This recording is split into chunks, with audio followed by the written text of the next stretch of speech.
11장 바로크 시대의 성악음악입니다. 교재에는 페이지 수는 안 나왔지만 200페이지 바로 전 페이지니까 199페이지겠죠. 거기에 이런 말이 나옵니다. 맨 처음에 바로크 시대에 새롭게 등장한 성악음악은 오페라, 칸타타, 그리고 오라토리오이다. 그러니까 크게 두 개의 주제, 오페라의 탄생과 발전을 이태리와 프랑스를 중심으로 살펴보고요. 다음 주에는 오페라의 영향을 받아서 나타난 장르, 칸타타와 오라토리오 이렇게 살펴보겠어요. 오늘은 그 중에서도 오페라를 중심으로 오페라가 탄생하고 발전하는 이태리의 초기 오페라와 후기 오페라가 어떤 방향으로 달라지는지 주의를 기울이고요. 그 다음에 두 번째로 프랑스 오페라는 또 이태리 오페라와 어떤 점이 다른가 생각해 보기로 하겠습니다.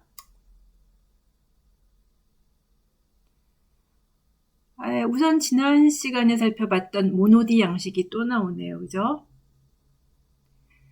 모노디 양식이 오페라와 무슨 상관이 있을까요? 지난 시간에 살펴본 것처럼 모노디 양식이란 이와 같이 단선율 플러스 단순한 화성 반주 짜임새를 말하죠. 이 베이스가 화성을 내포한다 했죠. 이 곡은 우리가 지난 시간에 감상했던 아마릴리나의 사랑인데 1601년 인쇄된 카치니의 르 누오베 무지케 새로운 음악이라는 악보집은 이런 모노디 노래들을 담고 있습니다. 그럼 이 모노디는 어떻게 해서 나타나게 되었느냐? 알아보죠.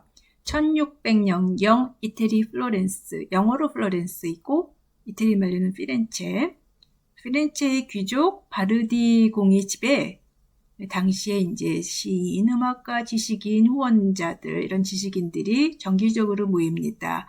이 모임을 플로렌스 카메라타라고 합니다. 혹은 피렌체 카메라타. 카메라타라는 말은 방 혹은 모임이란 뜻이에요. 그러니까 바르디 공작의 거실에서 모였다. 혹은 그런 모임을 이야기하겠죠. 카치니도 이 카메라타의 일원이었어요. 모여서 뭘 하냐 하면은 모여서 물론 차도 마시겠지만은 고대 그리스의 비극 에우리피데스, 소포클레스 이런 사람들 이름 들어봤죠. 에 대해서 연구를 해요. 사실 고대 그리스의 예술, 문학, 조각, 건축, 미술, 음악은 남아있지는 않지만은 자료들이 남아있죠. 예술은 사실 서양에서 늘 영감의 근원이 됩니다. 고대 그리스, 바로크뿐만이 아니고 나중에 고전 시대에도 이제 그리스 시대로 돌아가자 이렇게 얘기를 하고요. 기억을 되살리자면 르네상스 시대죠. 베네치아의 시인 벤보의 집에서 고대 그리스 비극을 어떻게 상연했을까 똑같이 이제 연구를 했었어요. 당시 해법은 마드리갈을 통해서 자유로운 리듬과 자유로운 짜임새로 가사의 뜻을 반영하자였죠. 즉 가사 그리기였어요.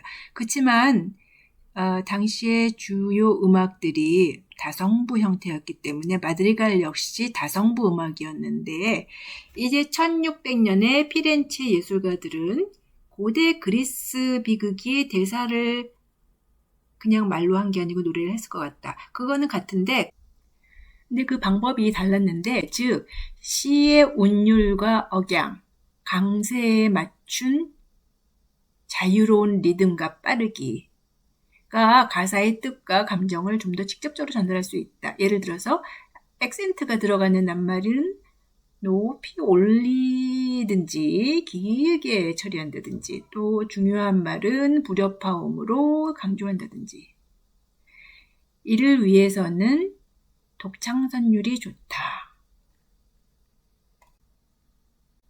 여기에 라이어 같이 드르르 하면서 단순하게 반주를 했을 것 같다. 기악 반주를 했을 것 같다. 이게 르네상스 마드리갈과 다른 점이죠.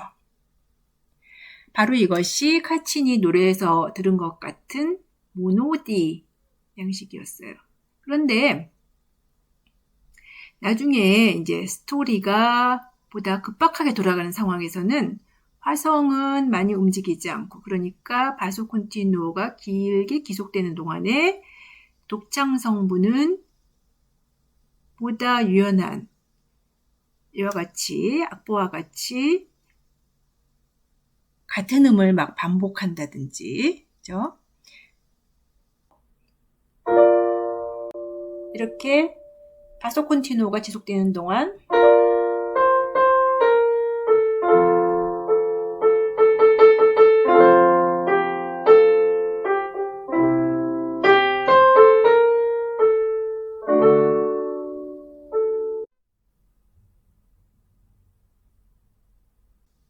말과 노래의 중간이 이런 낭송조의 양식도 같이 썼어요. 그래서 이를 레치타티보라고 부르게 됩니다. 레치타티보란 말은 낭송한다는 말이에요. 리사이트 영어로는. 그러니까 이같이 단순한 노래의 양식, 그리고 레치타티보의 양식, 모노디에 이렇게 두 개의 양식이 포함되면서 이 카메라타에서 당연한 모노디에서 오페라가 탄생하게 됩니다. 물론 오페라는 이외에도 인터메디, 종교극, 다른 요소의 전통도 있었지만 이 모노디 양식이 결정적인 발단의 근거가 되는 거죠. 그래서 모노디는 그 바로크 시대의 극음악, 오페라뿐만이 아니고 칸타타, 오라토리오, 그 영향을 받은 칸타타, 오라토리오 등 새로운 장르, 더 나아가서 성교음악, 모테트 미사와 같은 구교 교회음악, 그리고 루터파에서도 모테트 그리고 교회 칸타타 같은 신교 교회음악은 물론 기악음악 발달의 기초가 돼요. 그러니까 이 모노디 양식 그리고 오페라는 바로크 양식의 근원이 되었다, 이렇게 말할 수 있을 것 같아요.